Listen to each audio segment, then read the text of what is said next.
Hat trick హిట్స్తో full జోష్లో ఉన్న బాలకృష్ణ డాకు మహారాజ్తో సంక్రాంతి రేసులోకి దూసుకొచ్చాడు. బాబీ దర్శకత్వం వహించిన ఈ సినిమాలో ప్రజ్ఞా జైస్వాల్, శ్రద్ధా శ్రీనాథ్, ఉర్వశీ రౌతేలా హీరోయిన్స్గా నటించారు. బాబీ డియోల్ విలన్గా చేశారు. సితారా ఎంటర్టైన్మెంట్స్, ఫార్చ్యూన్ 4 సినిమాస్ పతాకాలపై నాగవంశీ సాయి సౌజన్య నిర్మించారు.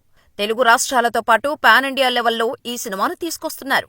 అయితే చారిత్రక నేపథ్యమున్న బలమైన కథతో డాకు మహారాజ్ ప్రేక్షకుల ముందుకు వచ్చింది. ఇదే విషయాన్ని చిత్ర యూనిట్ కూడా కన్ఫర్మ్ చేసి ముందుగానే ప్రేక్షకులకు చెప్పేయటంతో ప్రేక్షకుడు బాలయ్యను ఎలా ఊహించుకొని సినిమా చూడటానికి వెళ్తాడో అంతకు మించిన అదిరిపోయే పర్ఫార్మెన్స్, సీన్స్తో డాకు మహారాజ్ అందరినీ కట్టిపడేశాడట. ఇప్పటికే ఈ సినిమా చూసిన ప్రేక్షకులు సోషల్ మీడియా ద్వారా తమ అభిప్రాయాన్ని తెలియచేస్తున్నారు. డాకు మహారాజ్ కథేంటి, ఎలా ఉంది? బాలయ్య ఖాతాలో హిట్టు పడిందా లేదా అంటే జనవరి 12న థియేటర్లకి వచ్చిన ఈ సినిమాను ఇప్పటికే యుఎస్లో ఈ సినిమా చూసిన వారంతా సోషల్ మీడియా ద్వారా పోస్టులు పెట్టి మూవీ సూపర్ అంటున్నారు. ఫస్ట్ హాఫ్ అద్భుతంగా ఉందని, flash back second half start అయ్యే వరకు సినిమా అదిరిపోయిందని చెబుతున్నారు. ఆ ఫ్లాష్ బ్యాక్ సీన్లే కాస్త ల్యాగ్ అనిపిస్తోందట.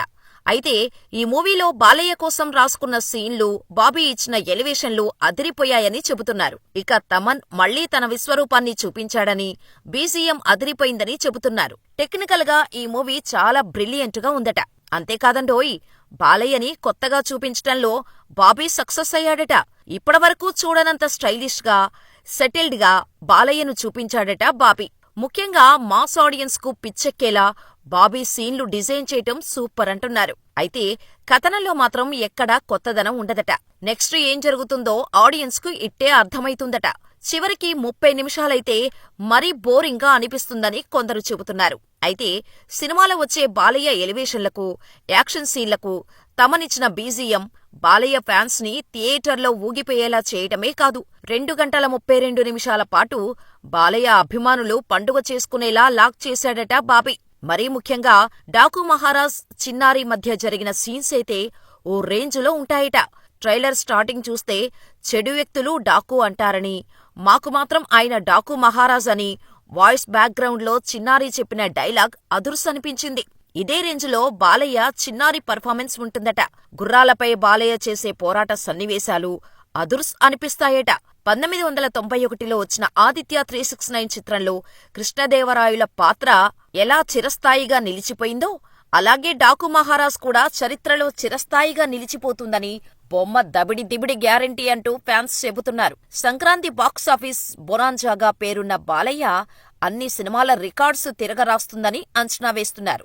మరోవైపు డాకు మహారాజ్ కు అన్నీ కలిసొచ్చాయి. పుష్ప 2 ఇన్సిడెంట్ నుంచి కొద్దిగా ఎఫెక్ట్ ఉన్న తెలుగు ప్రభుత్వాలు సహకరిస్తున్నాయి. ఏపీ ప్రభుత్వమైతే ఫ్రీ హ్యాండ్ ఇచ్చేసింది. టికెట్స్ విషయంలో చిత్ర యూనిట్ ఇష్టానికే వదిలేసింది. బెనిఫిట్ షోలకు కూడా గ్రీన్ సిగ్నల్ ఇచ్చేసింది. 9 రోజుల పాటు టికెట్ రేట్స్ పెంచుకునే అవకాశం అటు కోర్టు కూడా కల్పించింది.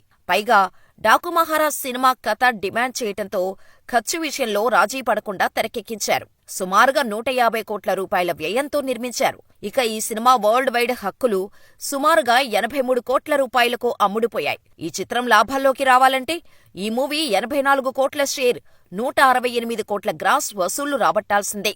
సూపర్ హిట్ టాక్ రావాలంటే దాదాపు 100 కోట్ల షేర్, 200 కోట్ల గ్రాస్ వసూళ్లు కలెక్ట్ చేయాల్సి ఉంటోంది అని ట్రేడ్ వర్గాలు వెల్లడించాయి. అయితే సినిమాకు పెట్టిన ప్రతి రూపాయిని బాలయ్య రాబట్టడమే కాదు, రికార్డ్స్ క్రియేట్ చేస్తాడని ట్రేడ్ వర్గాలు అభిప్రాయపడుతున్నాయి. మరి డాకు మహారాజ్ సినిమా గురించి మీరేమనుకుంటున్నారు?